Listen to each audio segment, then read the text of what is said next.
Good morning students. हमने पिछले भाग में पढ़ा कि कैसे अपनी तैयार वस्तुओं की खपत के लिए विदेशी शक्तियों के द्वारा नई मंडियों की खोज प्रारंभ हुई थी और फिर अपने माल की खपत के लिए इन मंडियों में उन्होंने कैसे अपने उपनिवेश कायम किए। तो हमारा अब नेक्स्ट टॉपिक है यूरोपियन शक्तियों का भारत में आर्थिक हित। तो हम देखते हैं कि वाणिज्यवाद ने किस प्रकार से व्यापारिक मंडियां स्थापित करी और इन मंडियों में अपने बाजार तलाशने प्रारंभ करे और इन बाजारों में अपनी चीजों की खपत और उनसे कच्चा माल प्राप्त करना, यह उनका मुख्य उद्देश्य रहा था। और इन तैयार माल को अपने इन बाजारों में बेचना और बेच करके लाभ प्राप्त करना, यह वाणिज्यवाद का मुख्य आधार था। अब वाणिज्यवाद ने किस प्रकार से इन देशों को अपने अधिकार में लेना प्रारंभ किया और कैसे उपनिवेशवाद साम्राज्यवाद में परिवर्तित हुआ, जिसने आर्थिक हितों की पूर्ति तो की ही, साथ में राजनीतिक स्वार्थों की पूर्ति भी की। हम देखते हैं कि भारत में आर्थिक हितों की प्राप्ति के लिए कौन कौन से देश भारत में आए। तो यहाँ पे पुर्तगाली आए, डच आए, फ्रेंच आए और इंग्लिश आए। इन सभी प्रमुख देशों के बीच में डचेस, जिनको हम हॉलैंड से आया हुआ जानते हैं, इन लोगों ने अपने ईस्ट इंडियन कंपनीज के माध्यम से भारत में व्यापारिक संबंध प्रारंभ किए थे। और यह संबंध मुख्य रूप से हम भूल जाते हैं कि हम औद्योगिक क्रांति को सिर्फ यूरोप तक ही सीमित करते हैं, परंतु यूरोप तक सीमित नहीं रही। औद्योगिक क्रांति का ही एक परिणाम था भौगोलिक खोजों का प्रारंभ होना। भौगोलिक खोजें जो भारत में यूरोप के देशों ने प्रारंभ करी, तो उसमें वे लोग विभिन्न अपनी अचीवमेंट्स प्राप्त करने के लिए नई नई भौगोलिक खोजें शुरू की थी, जिसके अंतर्गत जैसे कोलंबस अमेरिका की तरफ गया तो वास्को डी गामा भारत की ओर आया था। और इन भौगोलिक खोजों ने एक नए आयाम को स्थापित किया, जो अंतर्राष्ट्रीय व्यापार को बढ़ाने में और अगले 200 साल तक इस अंतर्राष्ट्रीय व्यापार के माध्यम से उपनिवेशों को स्थापित करने में सफल रहा था। इसी का दूसरा स्वरूप है कि यह किस माध्यम से अंतर्राष्ट्रीय रूप में फैला। यानी आपने भौगोलिक खोजें करी, भौगोलिक खोजें करने के बाद अपने माल की जब खपत करी, तो यहाँ से बदले में आपने क्या हासिल करा, क्या आयात किया, इसके बारे में मुख्यतः यह आधारित है। यानी कि आपका क्या तैयार माल है और यहाँ से विदेशों से आप क्या प्राप्त करना चाहते हैं। तो इस संदर्भ में हम मुख्य रूप से भारत की बात करेंगे, क्योंकि विदेशी शक्तियां भारत में आकर के स्थापित हुई। अब अपनी माल की खपत के लिए इन्होंने यहाँ पर बस्तियां बसाई थीं और जो विभिन्न जगहों पर रहीं, अलग अलग जगहों पर स्थापित की गई थीं। जैसे पुर्तगालियों ने मुख्य रूप से अपने को स्थापित किया था भारत में गोवा में।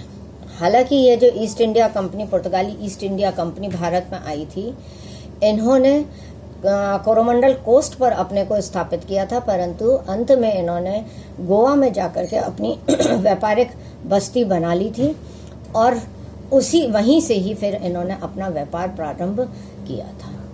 हम डच की बात करें तो डच ने भी अपनी ईस्ट इंडियन कंपनी बनाई थी और जब वे भारत में आए तो भारत में उन्होंने अपने गवर्नेट्स के रूप में यहाँ पे शासन प्रारंभ करा, अपने व्यापार को स्थापित किया, फिर शासन प्रारंभ किया।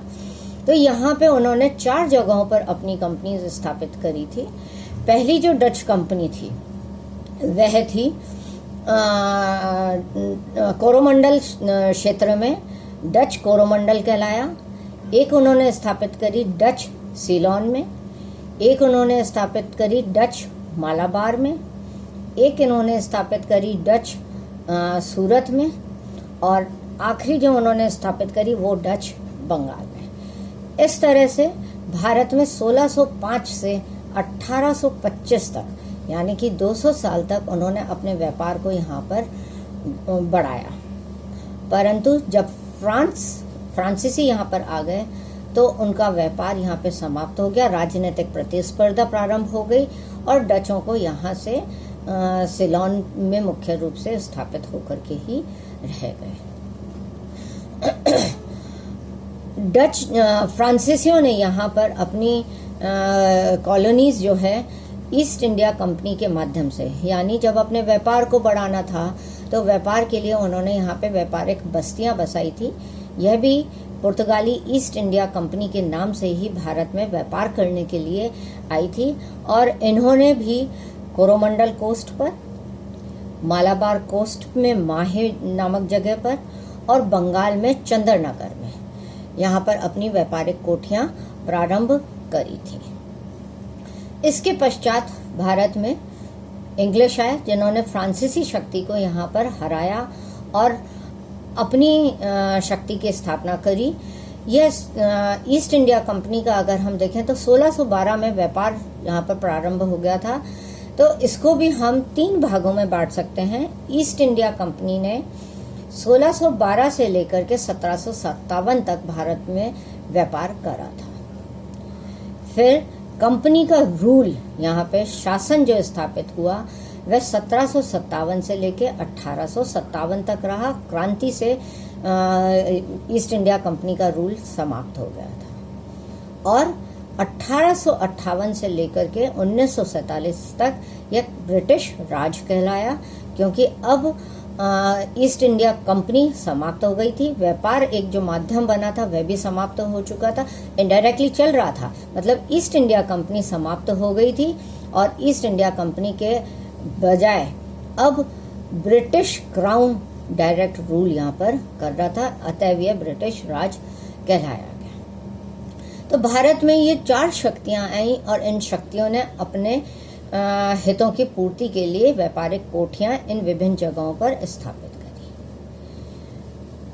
नेक्स्ट जो प्रश्न उठता है कि अगर ये यहाँ पे व्यापार के लिए आए थे तो व्यापार के लिए क्या कमोडिटीज थी, ये किस लिए भारत में आना चाह रहे थे, क्या इनको कमोडिटीज या व्यापारिक वस्तुएं मिली जिसके माध्यम से इन्होंने यहाँ पर व्यापार किया।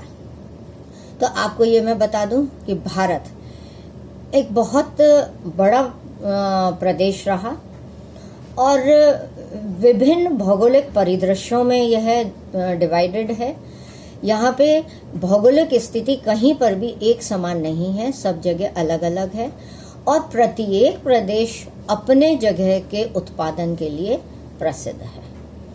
आप अगर कोस्ट एरिया में जाते हैं तो कोस्ट एरिया में हम देखते हैं कि हाथी दांत, केरला को अगर हम ले रहे हैं, मालाबार कोस्ट को अगर हम ले रहे हैं, कोरोमंडल कोस्ट को अगर हम ले रहे हैं, तो यहाँ पे हम देखते हैं कि हाथी दांत की वस्तुएं बहुत मात्रा में रही और गरम मसाला।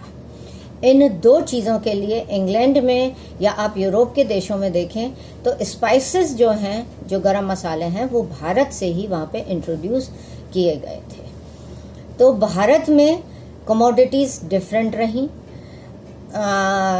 इन कमोडिटीज में व्यापार का जो मुख्य माध्यम बनी उसमें हम ले सकते हैं हाथी दांत, गरम मसाला, सिल्क यानी कि रेशम, कॉटन। आप अगर मध्य भारत की तरफ जाएंगे तो यहाँ के जो छींट के वस्त्र थे, जो डाई होकर के तैयार हो रहे थे, वे वस्त्र भी मुख्य रूप से व्यापारिक माध्यम बने थे। तो मोती, यहाँ के मोती, भारत के मोती बहुत प्रसिद्ध रहे हैं। बसरा के मोतियों के बाद में भारत के मोती झील के, मुख्य रूप से बंगाल के मोती बेहद प्रसिद्ध रहे हैं। फिर हम देखते हैं कि भारत से तरह तरह के मसाले इंग्लैंड और अन्य देशों में गए हैं।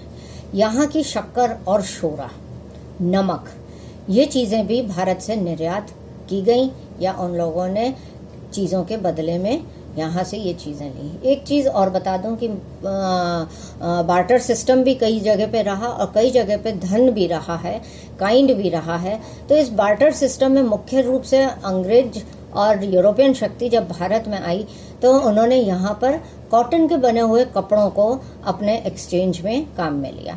हम वास्को डी गामा के जब मेमोइर्स को पढ़ते हैं तो वास्को डी गामा बड़ा क्लियरली लिखता है कि उसने यहाँ पर अपनी कमीज, जो शर्ट वो पहनता था, वो शर्ट वहाँ से जो लेकर के आया था वो यहाँ के लोगों को बांटी और उनसे यहाँ के बदले में सामान हासिल किया।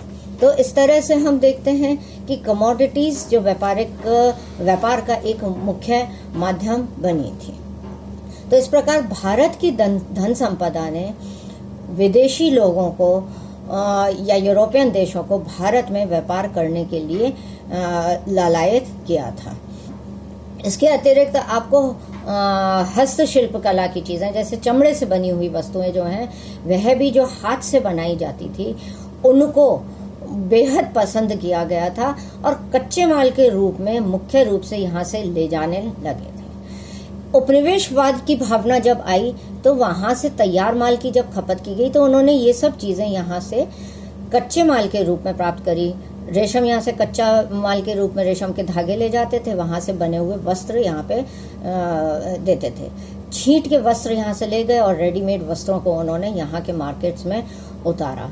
इसी तरह से शक्कर और शोरा, जो कि बहुत काम आता था उनके खुद के इंडस्ट्रीज में, वो यहाँ से लेकर के गए और उन्होंने यहाँ के लोगों को मजबूर किया कि वे कम मूल्य पर उनको यह सामान बेचें और अधिक मूल्य पर वे उसको वापस तैयार माल के रूप में भारत में लाते थे।